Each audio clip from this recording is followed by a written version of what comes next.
தமிழக அரசு தரும் 1000 ரூபாய் டாஸ்மாக் கடைக்குத்தான் செல்கிறது. ஈரோடு மாவட்டம் புற்றுநோய் மாவட்டமாக மாறியிருக்கிறது. காவல்துறையில் காவல் ஆய்வாளர் மற்றும் கூடுதல் காவல்துறை கண்காணிப்பாளர் இருவரும் சேர்ந்து ஒரு பெண் காவலரை பாலியல் வன்கொடுமை செய்திருக்கிறார்கள். வேலியே பயிரை மேய்ந்த கதை நடந்திருக்கிறது. எங்கு பார்த்தாலும் பள்ளிக்கூட வாசலில் கஞ்சா, பெத்தமைன் போன்ற போதைப் பொருட்களின் புழக்கம் அதிகரித்திருக்கிறது. இதனால் பாலியல் வன்கொடுமை அதிகரித்திருக்கிறது. ஈரோடு மாவட்டத்தில் நடந்த நிகழ்ச்சிகளில் தமிழக பாரதிய ஜனதா கட்சியின் தலைவர் நயினார் நாகேந்திரன் பேச்சு. அந்தியூர் அருகேயுள்ள செம்புளிச்சாம்பாளையம் முனியப்பன் கோவில் திடலில் ஈரோடு வடக்கு மாவட்ட பாரதிய ஜனதா கட்சியின் சார்பில் கிராம சபை கூட்டமும் கோபியில் பொதுக்கூட்டமும் நடந்தன. இவற்றில் தமிழக பாரதிய ஜனதா கட்சியின் மாநில தலைவர் நயினார் நாகேந்திரன் கலந்து கொண்டு பேசியதாவது: தமிழகம் தலைநிமிர தமிழரின் பயணமாக இந்த பயணம் தொடங்கி இன்றைக்கு 44வது நாளாக இந்த பகுதியில் உங்களை எல்லாம் சந்திக்கின்ற ஒரு அற்புதமான வாய்ப்பினை பெற்றமைக்கு நான் இறைவனுக்கு எனது நன்றியை நான் தெரிவித்துக் கொள்கிறேன். இங்கு கிராமத்தில் பல பிரச்சனைகள் இருக்கிறது. இதுமாதிரி தமிழ்நாடு முழுவதும் 12,500 கிராமங்கள் இருக்கிறது. ஆனால் எல்லா கிராமங்களிலும் இது போன்ற பிரச்சனை இருந்து கொண்டே இருக்கிறது. ஆனால் அதை நினைத்து தமிழகம் தலை குனியக்கூடாது, தமிழகம் தலை நிமிர வேண்டும் என்பதற்காக இந்த பயணத்தை நாங்கள் அண்ணன் இபிஎஸ் அவர்கள் மக்களை காப்போம், தமிழகத்தை மீட்போம் இந்த பயணம் ஒரு பக்கத்துடன் வந்து கொண்டிருக்கிறார். இந்த 2 பயணங்களும் முடிகிற நாளாக அல்லது முடித்து வைக்கக்கூடிய நாளாக ஏப்ரல் 26ஆம் தேதி, ஏப்ரல் மாதம் 10 அல்லது 15ஆம் தேதி தேர்தல் வரும். அந்த தேர்தலில் நீங்கள் அனைவரும் தேசிய ஜனநாயக கூட்டணிக்கு வாக்களிக்க வேண்டும் என்று உங்களை எல்லாம் நான் இந்த நேரத்தில் அன்போடு கேட்கிறேன். நாடாளுமன்ற தேர்தலை பொறுத்த மட்டிலும், நடந்து முடிந்த நாடாளுமன்ற தேர்தலை பொறுத்த மட்டிலும் அன்பு சகோதரர் ஏபி முருகானந்தன் தொகுதியை போட்டியிட்டார். ஆனால் கம்யூனிஸ்ட் கட்சியை சேர்ந்தவர்கள் வெற்றி பெற்றார்கள். இதனால் இவ்வளவு யாருக்கு ஓட்டு போட்டீர்களோ வெற்றி பெற்றார்களோ தெரியாது. ஆனால் இதே நேரத்தில் முருகானந்தத்துக்கு பாரதிய ஜனதா கட்சியில் நீங்கள் வாக்களித்திருந்தால் அல்லது இரட்டைலை சின்னத்தில் வாக்களித்திருந்தால் உங்களுக்கு இந்த பிரச்சனைகள்லாம் வந்திருக்காது. இங்கு இப்போ 5000 வீடுகளில் கூடிய ஊர். முதலிலே பேசும் அண்ணா மயில்சாமி அவர்கள் பேசினாங்க. மயில்சாமி பேசும்போது ஊர் பஞ்சாயத்து 2ஆக பிரிக்க வேண்டும், ஆக பெரிய ஜனத்தொகை இருக்கிறது, ஆக நிர்வாகம் பண்ணுவதும் சிரமமாக இருக்கிறது, பஞ்சாயத்தை பிரிக்க வேண்டும் என்று நமது அண்ணன் மயில்சாமி அவர்கள் அங்கே பேசினார். பிறகு 2ஆவதாக பேசிய நமது ரதி ராமகிருஷ்ணன் அவர்கள் பேசும்போது மலைவாழ் மக்கள் அதிகமாக இருக்காங்க, சர்டிஃபிகேட் கொடுத்தது மத்திய அரசு கொடுத்திருக்கிறது, மாநில அரசு எங்களுக்கு அதை தர மறுக்கிறது, பெற்றுத்தர வேண்டும் என்று சொல்லியிருக்கிறார்.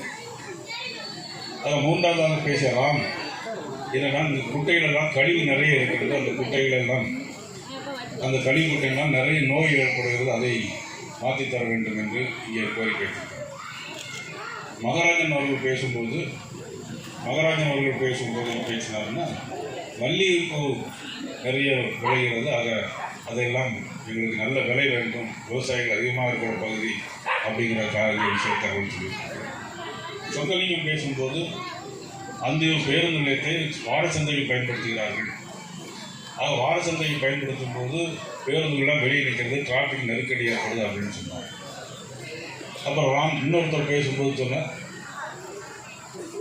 முருகேசன் அவர் ரிங் ரோடு வேணும் அப்படின்னு கேட்டிருக்காங்க. பொதுவாக இன்னைக்கு உலகம் முழுக்க, அதிலும் குறிப்பாக இந்தியாவில் காஷ்மீர்லேருந்து கன்னியாகுமரி வரைக்கும் எல்லா சாலைகளையும் தேசிய நெடுஞ்சாலைகளாக இருந்தால் மத்திய அரசு போடணும். ஆனால் மாநில அரசு சாலையாக இருக்கிறதால் மாநில அரசாங்கம் தான் அதை போடணும். கடந்த 5 ஆண்டு கால ஆட்சியில் அவர்கள் போடவில்லை. கடந்த 5 வருஷம் இப்போ நடந்து கொண்டிருக்கிறது 5 வருஷம் அந்த சாலைகள் போடவில்லை. அதற்கு காரணம் தகுந்த நபர்களுக்கு நம்ம வாக்களித்திருந்தால் நம்ம வாக்கு இன்னைக்கு 1000 ரூபா 2000 ரூபா கொடுத்து ஓட்டு போட சொல்லுவாங்க. கிராமத்தில் பாவம் என்னென்னா நிறைய பேர் தாய்மார்கள் மறந்து போய் ரூபாயை வாங்கிட்டோமே ஓட்டு போடுமே அப்படின்னு சொல்லி ஒரு தடவை நீங்கள் ஓட்டு போடணும். ஆனால் 5 வருஷமும் நீங்கள் ரோடு இல்லாமல் கஷ்டப்படும். உங்களுக்கு மாதத்துக்கு ஒரு 1000 ரூபா 1-2 பேருக்கு தருவாங்க. ஆனால் அது டாஸ்மாக் கடைக்கே பாதி போய் சேரும். இந்த 1000 ரூபாய் வச்சு நீங்கள் என்ன செய்ய முடியும்? எத்தனை குடும்பம் எத்தனை நாளைக்கு பண்ண முடியும்? அதனால் கிராமத்தில் உள்ள பெரியவங்க, ஊர் தலைவர்கள், பணக்காரர்கள் எல்லாரும் இந்த வரக்கூடிய தேர்தலில் நீங்கள் யாருக்கு வாக்களிக்கணும், எந்த கட்சி ஆட்சிக்கு வரும், யார் முதலமைச்சராக இருக்கு. விவசாயிகளை பற்றி நிறைய நம்ம ஜி.கே. நாகராஜன் அவர்கள் நிறைய பேசியிருக்கிறாங்க. அதாவது ஒரு விவசாயி நீங்கள் பதிவு பண்ணி 60 வயது முடிந்திருந்தால் 60 வயதினிடம் மாதம் 3000 ரூபாய் தருவதற்கு பாரத பிரதமர் நரேந்திர மோடி அவர்கள் திட்டம் வைத்திருக்கிறார். அதில் அதை நீங்கள் பயன்படுத்திக் கொள்ள வேண்டும். அதன் பிறகு பேசிய அவர் சொன்னாங்க, மேட்டூரிலிருந்து தண்ணி ஒவ்வொரு கடலிலே போய் கலக்கிறது அப்படின்னு சொன்னாங்க. ஆக நமது முதலமைச்சராக இருந்த அண்ணன் இபிஎஸ் அவர்கள் அத்திக்கடவு அவிநாசி திட்டத்தை கொண்டு வந்து அதுவும் கிட்டத்தட்ட 600-700 கோடி ரூபாய், 2000 கோடி ரூபாய். அதுக்கு முன்னால் அம்மா அதை ஆரம்பித்து வச்சாங்க. 2000 கோடி ரூபாய்க்குள்ள திட்டம் இன்னும் எல்லாமே இன்னும் முடிவடைந்து இன்னும் சரியான முறையில் நடைமுறைக்கு கொண்டு வருவாங்க.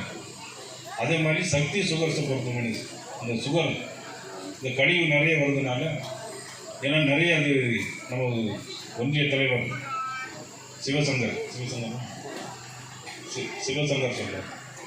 என்ன பண்ணாருன்னா அங்கே நிறைய கழிவு வருது, அதனால் கேன்சர் போன்ற நோய்கள் வருது. இன்னொரு சொன்னாங்க, ஒரு பெரியவர் சொன்னார், இங்கேருந்து ஆஸ்பத்திரி போகிறதுக்கு அந்தியூர் போக வேண்டியது. இங்கேருந்து 20 கிலோமீட்டர் 5 கிலோமீட்டர் அந்தியூருக்கு போய் இங்கே எங்களுக்கு ஒரு சுகாதார மருத்துவமனை இல்லைன்னு சொல்லியிருக்கோம். கண்டிப்பாக அதையெல்லாம் செய்துக்கிறோம். அதே மாதிரி நம்ம ஜெயக்குமார் பேசும்போது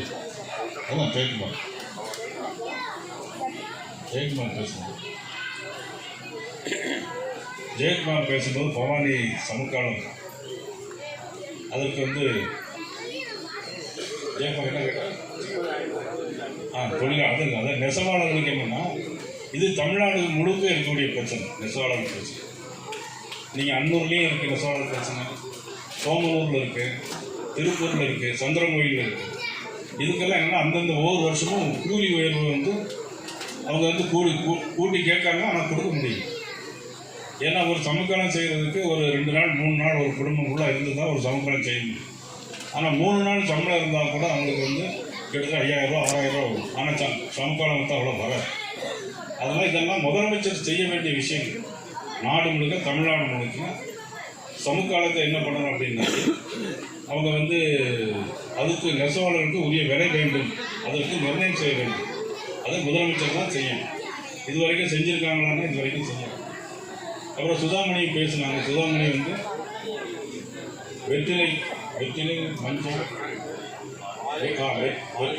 வாழை வெற்றிலை இதுக்கெல்லாம் புவிசார் குறியீடு வேணும் அப்படின்னு சொன்னாங்க. வாழை அதற்கும் நிச்சயமாக எல்லாமே எல்லா குறைகளும் நிச்சயமாக உங்களுக்கு தீர்க்கப்பட்டு தேசிய ஜனநாயக கூட்டணி ஆட்சி வந்த உடனே உங்களுக்கு எல்லா குறைகளையும் நிச்சயமாக தீர்த்து வரும். கீதா பேசும்போது கடைசியாக எங்களுடைய நம்ம துப்புரவு பணியாளராக இருக்கோம். கீதா துப்புரவு பணியாளர் இருக்கிறோம். 5000 ரூபாய் சம்பளம் கொடுக்குறாங்க, 10000 ரூபாய் உயர்த்தி தரணும் அப்படின்னா நியாயமான கோரிக்கை. 5000 ரூபாய் வச்சு ஒரு குடும்பம் கிடைக்க முடியாது. ஒரு நாளைக்கு 150 ரூபாய்க்கு ஒரு குடும்பம் எப்படி கிடைக்க முடியாது. ஆக அதையும் நிச்சயமாக செய்து தருவோம் என்பதை நேரத்திலே இந்த உங்களுக்கு ஒரு உத்தரவாதம் கொடுத்து உங்களை எல்லாம் சந்திக்கின்ற வாய்ப்பினை பெற்ற மீண்டும் ஒரு முறை நன்றியை கூறி மீண்டும் உங்களை சந்திப்போம். வரக்கூடிய காலங்களில் யார் வேட்பாளர், எந்த கட்சி யார் முதலமைச்சர் அப்படிங்கிற தீர்வை பார்த்து உங்களுடைய வாக்குகளை போட வேண்டும்.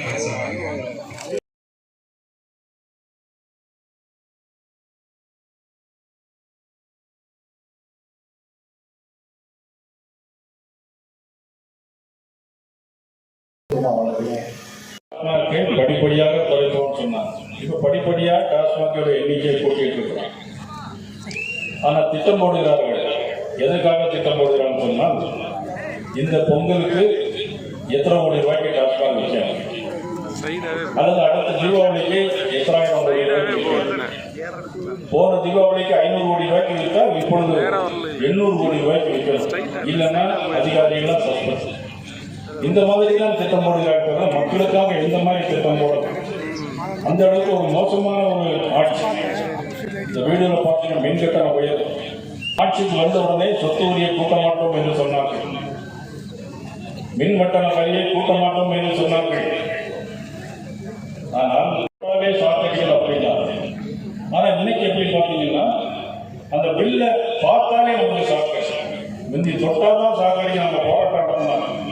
ஆனா இன்னைக்கு தொட்டாலே சாக்கடை அளவுக்கு ஒரு மோசமான ஆட்சி இன்னைக்கு தமிழகத்திலே வந்து பவானி சமுதாயம் 10 வருடங்களுக்கு முன்னால் 100 பேர் இருக்கிறார்கள் சொன்னார்கள். இன்னைக்கு 13 பேர் தான் இருக்கிறார்கள். ஆக ஜவுளி இன்றைக்கு ஈரோடு மாவட்டம் ஜவுளிக்கு பெயர் போன மாவட்டம். பவானி சமுதாயம் உலகத்திலே மிகச்சிறந்த சமுதாயம். நமது பாரத நரேந்திர மோடி அவர்கள் புவிசார் குறியீடு வாங்கி கொடுத்தார்கள். ஆனால் நெய்கிற நெசவாளர்களுக்கு இந்த அரசாங்கத்தால் கூலி உயர்வு கொடுக்க முடியும். சோமனூர், அன்னூர், திருப்பூர், திருநெல்வேலி மாவட்டம் சந்திரகோயில் நெசவாளர்கள் மிகவும் கஷ்டப்படுகிறார்கள். அதில் குறிப்பாக இசைத்தறி நெசவாளர்கள் மிக மிக கஷ்டப்படுகிறார்கள். இந்த வீடியோ பார்த்தீங்க. ஆக கழிவுநீர் சாக்கடை எப்படியெல்லாம் போகிறது. 2023ஆம் ஆண்டு ஒரு அறிவிப்பு, இந்தியாவிலே ஈரோடு மாவட்டத்தில் தான் அதிகமான சாயப்பட்டறை கழிவு எல்லாம் போகிறது. காரிங்கராயன் கால்வாய் உங்களுக்கு தெரியும். காரிங்கராயன் கால்வாயில் மட்டும் தினசரி 5,000 மில்லியன் அளவுக்கு கழிவு அமைப்பை, அதாவது 55 லிட்டர் கழிவு நமது காரிங்கராயனிலே போய் சேர்கிறது. இது மக்களுக்கு புற்றுநோய் மற்றும் தேவையில்லாத நோய்கள் எல்லாம் புதிதாக வருகிறது என்று சொன்னால் அது கழிவு பிரச்சனை மட்டும்தான். ஒரு காலத்தில் மஞ்சள் நகரம் என்று சொன்னால் அது ஈரோடு மாவட்டம். இப்பொழுது அது புற்றுநோய் மாவட்டம், புற்றுநோய் நகரமாக மாறியிருக்கிறது. அவ்வளவு மோசமான நிலைமைகள் சொல்லியிருக்கிறது. அம்மா பாளையத்தில் ஆற்றில் ஒரு உயர்மட்ட பாலம் கட்டுவோம் என்று தேர்தல் சொன்னார்கள். இதுவரையும் அவர்கள் செய்யவில்லை. 2026 ஆகஸ்ட் மாதம் செல்லப்பட்டு ஒரு பள்ளிக்கூடத்தில் 1.5 கோடி ரூபாய் கட்டினார் முதலமைச்சர். பள்ளிக்கூடமே இடிந்து. ஆக இன்னைக்கு ஒரு சோறு இணைந்து எங்களுடைய மாவட்டத்தில் ஒரு சிறுவன் இறந்து போனார். இன்னொரு சாப்டர் மேல்நிலை பள்ளியில் 3 பேர் இறந்து போனார்கள். வழிமுறை கட்டடம் செய்தது. ஆனால் கல்வியிலே சிறந்த தமிழ்நாடு, கம்பன் சிறந்த தமிழ்நாடு என்று இன்னைக்கு அவர்கள் மாதத்தில் பொய்யான தகவலை பரப்பென்று கொண்டிருக்கிறார்கள். ஏப்ரல் 22ஆம் தேதி ஒரு மருத்துவதியாரை தொடர்ந்து பாலியல் செய்து கொண்டிருக்கிறார். இதே மாவட்டத்தில் ஏப்ரல் 22ஆம் தேதி ஒரு மெடிக்கல் ஆபீசர், அவருடைய பெயரை அதே மாதத்தில் ஒரு காவல்துறை ஆய்வாளர், கூடுதல் காவல்துறை கண்காணிப்பாளர், ஒரு பெண் காவலரை, ஆக 2 பேரும் சேர்ந்து பாலியல் வன்முறையில் ஈடுபட்டிருக்கிறார். இப்படி காவல்துறையே வேலையே பெயரை வழிகாட்ட ஒரு காவல்துறை அதிகாரிகளே இந்த மாதிரி பண்ணலாம். அது நாடு எங்க போய் முடியும். ஆனால் காரணம் முதலமைச்சர் நமது மருத்துவத்துறை ஸ்டாலின் அவர்கள் காவல்துறை கையில் இருக்கிறார். சட்டம் ஒழுங்கு பராமரிப்பதில்லை. பாலியல் வன்முறைகள் எங்கு பார்த்தாலும், பள்ளிக்கூட வாசலில் எங்கு பார்த்தாலும் கஞ்சா போதைப் பொருட்கள், பெத்தமழியின் போன்ற போதைப் பொருட்கள். அந்த போதையை போட்டு என்ன பண்றாங்கன்னா பெண்களை பாலியல் வன்முறைக்கு தூண்டுகிறது. இவ்வளவு ஒரு மோசமான ஆட்சி தமிழகத்திலே நடைபெற்று ஒரு டிஜிபி கூட அவர்களால் ஆனால் இபிஎஸ் அவர்கள் 4 ஆண்டு காலம் அப்புறமான ஆட்சி செய்தார். ஒரு மருத்துவர்களும் கூட இந்த 5 ஆண்டு காலத்தில் வாழ முடியவில்லை. ஆனால் இபிஎஸ் அவர்கள் முதலமைச்சராக 11 மருத்துவர்களை கொண்டு வந்தார்கள். கொடுத்தது பாரத நரேந்திர மோடி அவர்கள் வெற்றி தந்தது அந்த இபிஎஸ் அவர்கள். அவருடைய காலத்தில் போடப்பட்டதுதான் சாலைகளும் மேம்பாடு. மத்திய அரசு 40,000 கோடி ரூபாய் பெற்றிருந்தார். மக்களுக்கு நன்மை இருந்தது. ஆனால் எந்த நன்மையும் இல்லை. ஆனால் விவசாயிகளுக்கு இயந்திர உற்பத்தி தொழிற்சாலை இதே பகுதியில் கொண்டு வரும் என்று அவர் தேர்தல் அறிக்கையில் சொல்லியிருந்தார்கள். ஆக தேர்தல் அறிக்கை, ஏகப்பட்ட தேர்தல் அறிக்கையை சொல்லியிருக்கிறார்கள். மதிப்புரிய சகோதரி கனிமொழி கூட இன்னைக்கு திமுக தேர்தல் அறிக்கையில் தயாரிப்பிலே அவர் தலைவராக இருக்கிறார். அவரே இப்போது என்ன சொல்லியிருக்கிறார் சொன்னால், இனிமேல் எங்களால் எந்த கவர்ச்சி திட்டங்களும் கொண்டு வர முடியாது. எல்லா திட்டங்களையும் போன பேசி முடித்து விட்டோம், புதிதாக பேசுவதற்கு ஒன்று இல்லை என்பதை சொல்லியிருக்கிறார். இங்கே பொது கழிவு சுத்திகரிப்பு நிலையம் சீக்கி கொண்டு வருவோம் என்று சொன்னார்கள். ஆனால் எதுவுமே இந்த பகுதியில் கொண்டு வரவில்லை. மரமருந்து பாதிக்கப்பட்டவர்களுக்கு காப்பீடு செய்வோம், விவசாய பயிர்களை பாதுகாப்போம் என்று சொன்னார்கள். இதுவரையில் முடிவு செய்யவில்லை. இந்த பகுதியில் தோல் பூங்கா கொண்டு வருவோம் என்று சொன்னார்கள், செய்யவில்லை. ஜவுளித்துறை மேம்படுத்த ஜவுளி ஆணையம் அமைப்போம் என்று சொன்னார்கள், செய்யவில்லை. நெசவாளர்களுக்கு 1000 ரூபாயிலிருந்து 2000 ரூபாயை கூட்டி கொடுப்போம் என்று சொன்னார்கள், இதுவரையில் செய்யவில்லை. நெசவாளர்கள் வாங்குகிற கடன் வட்டி 12% 8% குறைப்போம் என்று சொன்னார்கள், இதுவரையில் செய்யவில்லை. இந்த பகுதியில் விவசாயம் அதிகமாக இருக்கிறது. வாழை தென்னை அதிகமாக இருக்கிறது. வாழை மரங்களுக்கு ஆதரவுகளை பெற்றுத் தருவோம் என்று சொன்னார்கள், இதுவரையில் தரவில்லை. தென்னை மரத்தின் தேங்காயை எடுத்து தேங்காய் எண்ணெய் தயாரித்து எல்லா ரேஷன் கடையிலும் தருவோம் என்று சொன்னார்கள், இதுவரையில் அவர்கள் கண்டால் வரலாறு இல்லை. இனி எப்பொழுது அவர் செய்வதற்கான வாய்ப்புகள் இல்லை. நமது கடப்பணம் சொன்னதை போல இன்னும் நாட்கள் எண்ணப்பட்டிருந்த கவுந்தப்பாடி நாட்டு சர்க்கரைக்கு ஆதரவுகளை தருவோம் என்று சொன்னார்கள், முடிவு தருவோம் என்று சொன்னார்கள், இதுவரையும் தரவில்லை. அண்ணன் பொண்ணு ஈஸ்வரன் அவர்கள் சேர்ந்து சொன்னார்கள் பவானி சமகாலத்திற்கு. ஆனால் இவர்கள் சொல்லாதையெல்லாம் மத்திய அரசு செய்திருக்கிறது, மோடி அரசு செய்திருக்கிறது. இது போன்ற காணொளிகளை காண்பதற்கு எங்களது சேனலின் பெல் பட்டனை அழுத்தி சப்ஸ்கிரைப் செய்து எங்களுடன் இணைந்திருங்கள். மேலும் காணொளியை மற்றவர்களுக்கும் பகிருங்கள். எங்கள் சேனலை சப்ஸ்கிரைப் செய்துள்ளவர்களுக்கு எங்களது நன்றி.